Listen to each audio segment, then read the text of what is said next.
ان لک فی النہار سبحا طویلا، دن کے اوقات میں آپ گھوم رہے ہیں، اسٹریٹ پریچنگ کر رہے ہیں، اس کے پاس جا رہے ہیں، اس کے گھر پر دستک دے رہے ہیں. رات کو قم اللیل الا قلیلا نصفہ او انقص منہ قلیلا او زد علیہ ورتل القرآن ترتیلا. دن میں لوگوں کو دعوت دے رہے ہیں تو رات کو کھڑے ہو کر جھولی پھیلا کر اللہ سے دعا کر رہے ہیں، پروردگار عمر بن الخطاب اور عمرو بن حشام میں سے کسی ایک کو تو میری جھولی میں ڈال دیں. یہ شب و روز کی محنت شاقہ محمد عربی صلی اللہ علیہ وسلم کی، اور 10 برس کی، اور اس کا نتیجہ زیادہ سے زیادہ 125 یا اور بہت زیادہ کریں گے تو 150 افراد آپ کے گرد جمع ہوئے. چنانچہ 10ویں سال کو آپ نے عام الحزن قرار دیا. یہ جو 10 سال ہو گئے آغاز وحی کے بعد، یوں سمجھیے 610 عیسوی میں وحی کا آغاز ہوا، تو لگ بھگ 620 عیسوی کو حضور نے عام الحزن، اس لیے کہ اسی سن میں حضرت خدیجہ کا انتقال ہو گیا رضی اللہ تعالی عنہ. گھر میں دل جوئی کرنے والی ایک وفادار، وفاشار، محبت کرنے والی اہلیہ زوجہ محترمہ تھی، اب وہ بھی نہ رہی.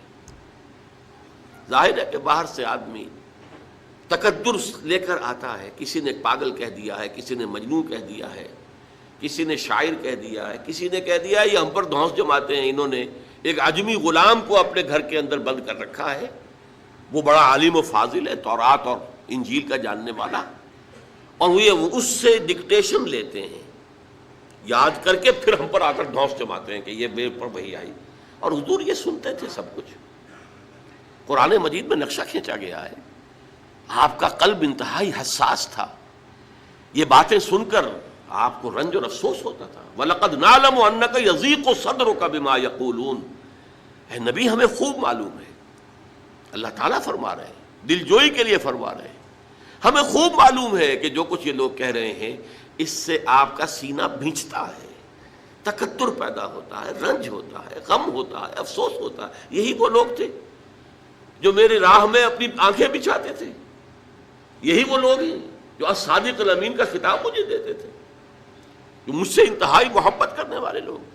آج کوئی مجنون کہہ رہا ہے، کوئی پاگل کہہ رہا ہے، کوئی شاعر کہہ رہا ہے، کوئی ساحر کہہ رہا ہے، کوئی مسحور کہہ رہا ہے، کوئی کذاب کہہ رہا ہے. نقل کفر کفر نہ باشد، ساحر کذاب الفاظ قرآن مجید میں آئے.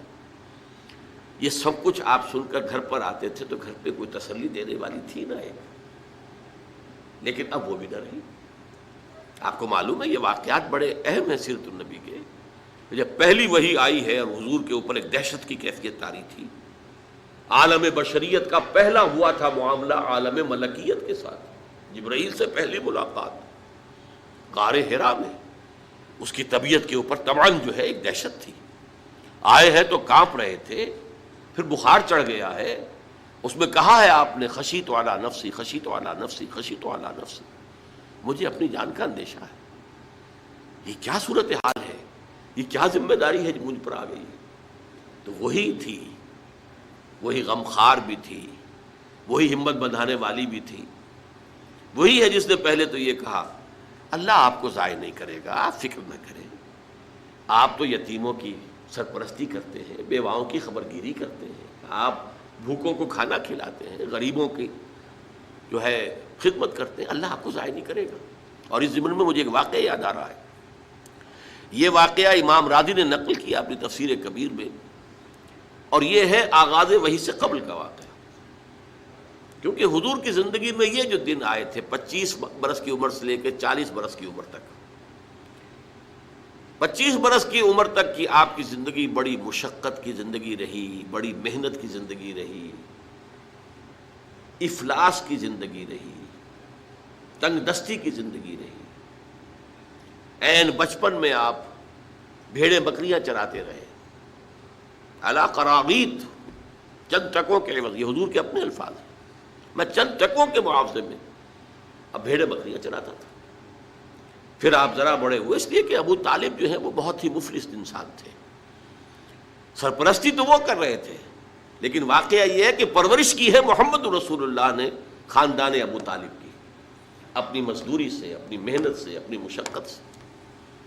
پھر آپ نے تجارت کرنی شروع کی ملازمت کی شکل میں. تو یہ سخت دن تھے.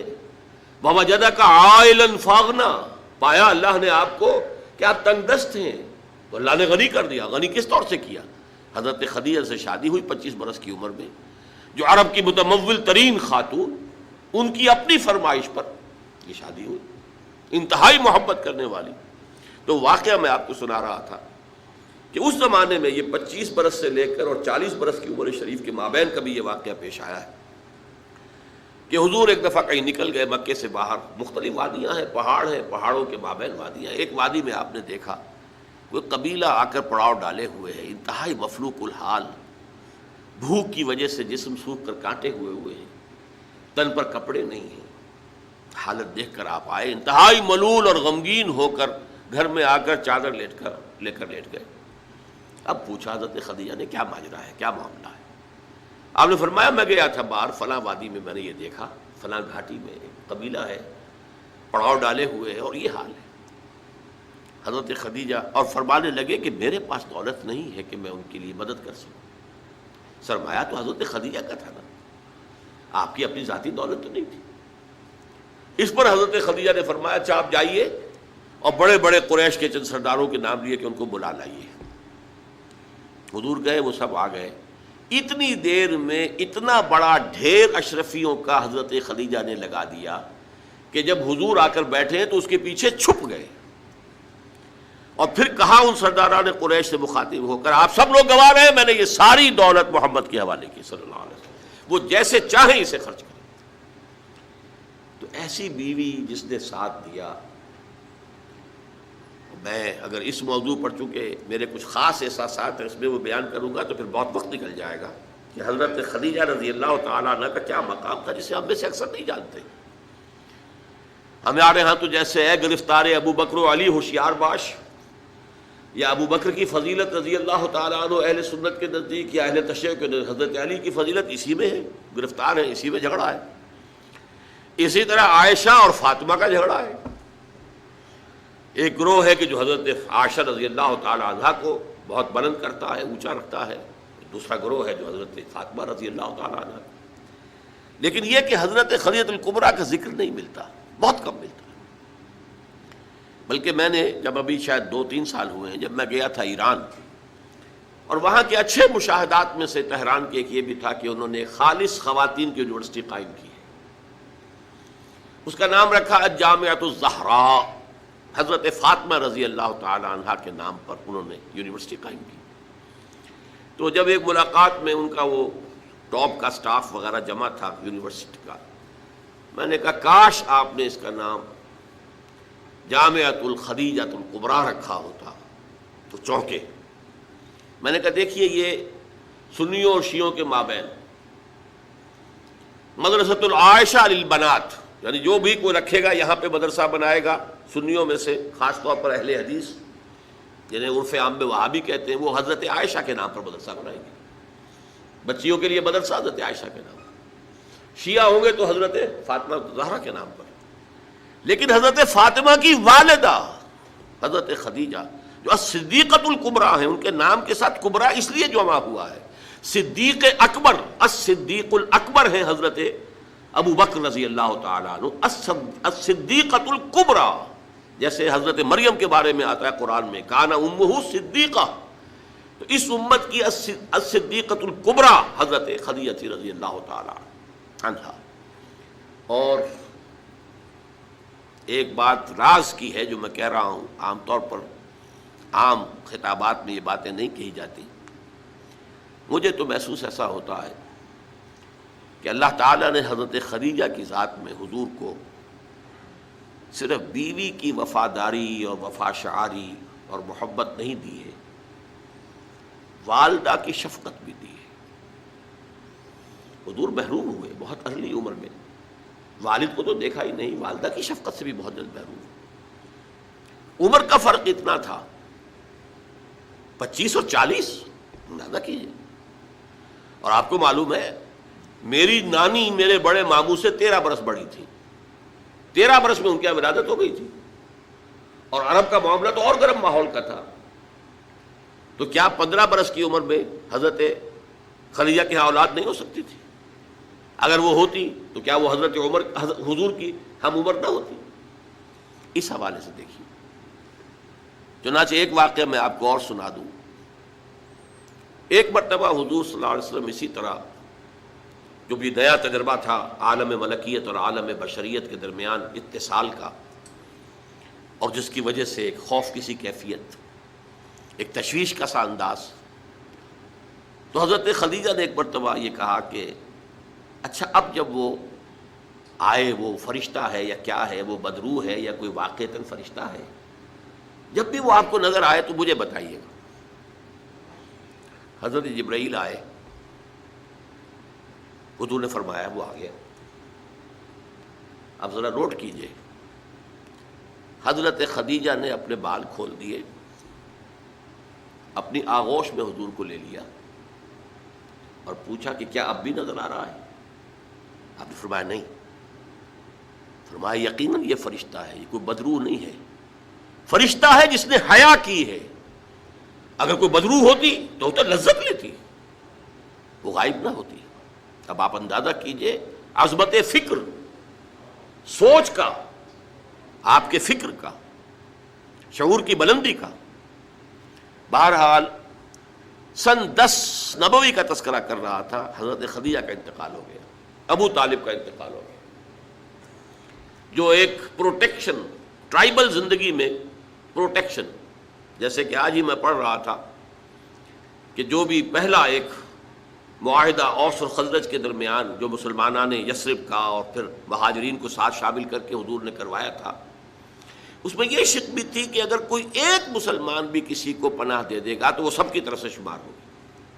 یہی معاملہ قبائل میں ہوتا تھا، قبیلے کا ایک فرد اگر کسی کو شخص کو پناہ دے دیتا ہے تو وہ پورے قبیلے کی طرف سے. اس حوالے سے خاندان بنو ہاشم کی سرداری تھی ابو طالب کے پاس، اور وہ پروٹیکشن دے رہے تھے محمد عربی صلی اللہ علیہ وسلم. اگرچہ ایمان نہیں لائے لیکن وہ ایک طبی محبت تھی، اور اس طبی محبت کی بنیاد پر انہوں نے خاندان بنو ہاشم کا سایہ کیا ہوا تھا حضور پر صلی اللہ علیہ وسلم. اب ظاہر بات ہے کہ اگر بقیہ دوسرے قبیلے جو تھے اس کے سردار وہ اگر کوئی اقدام کرتے حضور کے خلاف تو یہ گویا کہ بنو ہاشم کے خلاف اعلان جنگ ہو جاتا اور ان فائٹنگ شروع ہو جاتی، خانہ جنگی، سول وار مکے میں شروع ہو جاتی. یہ وجہ ہے کہ 10 برس تک اس اقدام کی جرت انہیں نہیں ہوئی. سفارتیں لاتے رہے، ابو طالب کے پاس سفارتیں آئیں، کبھی لالچ پیش کیا، آپ ان سے کہیے اگر انہیں دولت چاہیے تو ضرور سیم و زر کے ہم انبار لگا دیں ان کے قدموں تلے، انہیں کوئی سیادت چاہیے تو ہم انہیں اپنا بادشاہ ماننے کو تیار ہیں، اگرچہ ہمارا کوئی مزاج نہیں ہے کسی بادشاہ کو ماننے کا، ان کو مان لیں گے. اور اگر کہیں شادی کرنا چاہیں تو اشارہ کر دیں، قریش کے جس بڑے سے بڑے گھرانے میں کہیں گے آپ ان کی شادی کر دیں گے. ایک یہ بھی تھی آفر.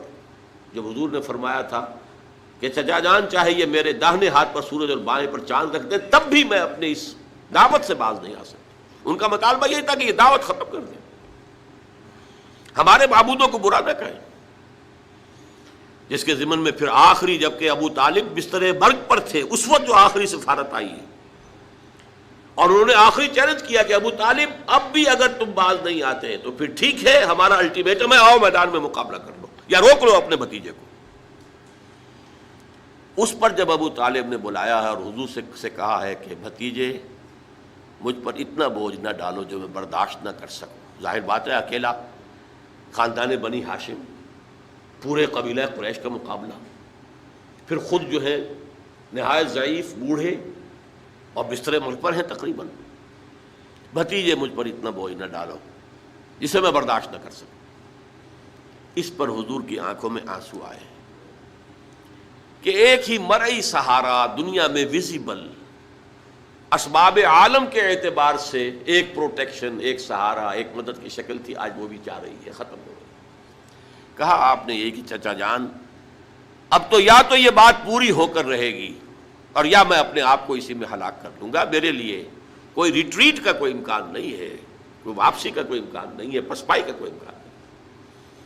بہرحال میں نے یہ سارا پس منظر بتایا ہے عام الحزن، اور یہ ابو طالب کا بھی انتقال ہو گیا، وہ پروٹیکشن ختم ہو گئی.